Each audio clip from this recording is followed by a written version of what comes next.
வணக்கம் மக்களே. டெல்லி ஜந்தர் மந்தரில் நீட் தேர்வு முறைகேடுகளுக்கு எதிராக காலவரையற்ற உண்ணாவிரத போராட்டத்தில் ஈடுபட்டிருந்த சமூக ஆர்வலர் சோனம் வாங்சுக் இவரை பற்றி தான் இந்த வீடியோவில் பார்க்க போகிறோம். இவர் 21வது நாளில் காவல்துறையால் வலுக்கட்டாயமாக மருத்துவமனைக்கு அழைத்து செல்லப்பட்டிருக்காரு. அவரோட எடை 8.5 கிலோ குறைஞ்சிட்டதா காக்ரோச் ஜனதா கட்சி தெரிவிச்சிருக்காங்க. கல்வி அமைச்சர் தர்மேந்திர பிரதான் ராஜினாமா செய்யணும் அப்படின்றது தான் இந்த போராட்டத்தோட கோரிக்கையாக இருக்குது. யார் இந்த சோனம் வாங்சுக்? வாங்க அவரை பற்றி பார்ப்போம். 1966 லடாக்கில் ஒரு சின்ன கிராமத்தில் பிறந்தவர் தான் இந்த வாங்சுக். 9 வயசு வரை பள்ளிக்கே போகாமல் வீட்டிலையே தன்னோட அம்மாக்கிட்டேயே கல்வி கற்றுக்கிட்டு இருக்காரு. அப்புறம் இவர் ஸ்ரீநகர் பள்ளியில் ஆங்கிலம் அவருக்கு புரியலை, ரொம்ப சிரமப்பட்டிருக்காரு. அதுக்கப்புறம் 12 வயசில் யார் துணையுமே இல்லாமல் தனியாக டெல்லிக்கு சென்று அங்கே கேந்திரிய வித்யாலயாவில் சேர்ந்துருக்காரு. அதுக்கப்புறம் அங்கே படித்து முடிச்சுட்டு பொறியியல் நுழைவுத் தேர்வில் தேர்ச்சி பெற்றிருக்காரு. அது இவரோட தந்தை சிவில் இன்ஜினியரிங் படிக்கணும்னு விருப்பப்பட்டிருக்காரு. ஆனால் இவர் எனக்கு மெக்கானிக்கல் இன்ஜினியரிங் தான் பிடிக்கும்ட்டு அதை தேர்வு செஞ்சு படிச்சிருக்காரு. அப்புறம் இதனால் அவரோட தந்தை அவர் கல்வி செலவை ஏற்க மறுத்துட்டார். அதனால் 19 வயசுலேயே மாணவர்களுக்கு பாடம் கற்பித்து 2 மாதத்துலேயே தனது 3 வருஷத்துக்கான கல்வி கட்டணத்தை சம்பாரிச்சிட்டாரு.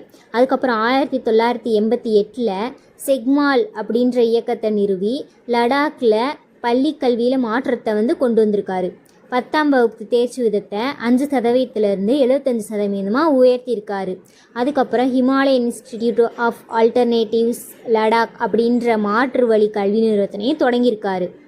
காலநிலை மாற்றத்தால் ஏற்படக்கூடிய தண்ணீர் பற்றாக்குறையை எப்படி எதிர்கொள்ளணும் அப்படின்றதுக்காக பனிஸ்தூபி அப்படின்ற ஒரு புதுமையான தொழில்நுட்பத்தை வாங்சுக் உருவாக்கியிருக்காரு. இது 30 மில்லியன் லிட்டர் தண்ணீரை சேமிக்கும் திறன் கொண்டிருக்கு. இந்த சேவைகளுக்காக 2018 ராமன் மகசசே விருது இவர் வாங்கியிருக்காரு. 2025 அக்டோபரில் லடாக்கில் அமைதியின்மை தூண்டியதாக இவர் மேலே குற்றம் சாட்டப்பட்டு 170 நாட்கள் சிறையில் அடைக்கப்பட்டிருக்காரு. லடாக்கிற்கு முழு மாநில அந்தஸ்து கோரி இதற்கு முன்பும் இவர் பல போராட்டங்களை நடத்தியிருக்காரு. இவர் வாழ்க்கையை அடிப்படையாக வச்சு தான் இந்தியில் 3 Idiots அப்படின்ற படம் எடுத்திருக்காங்க. தமிழில் நண்பன் அப்படின்ற படம் எடுத்திருக்காங்க.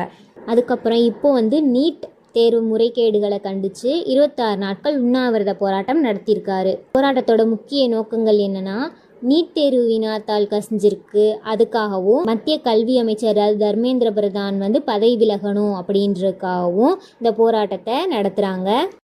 ஜூன் 28ஆம் தேதி டெல்லி ஜந்தர் மந்தர் பகுதியில் கரப்பான்பூச்சி மக்கள் கட்சி நடத்திய போராட்டத்துக்கு ஆதரவாக சோனம் வாங்சுக் தனது உண்ணாவிரத போராட்டத்தை தொடங்குறாரு. அங்கே அவருக்கு உடல்நல சரியில்லாதனால அவரை காவல்துறை வலுக்கட்டாயமாக மருத்துவமனைக்கு அழைத்து செல்கிறாங்க.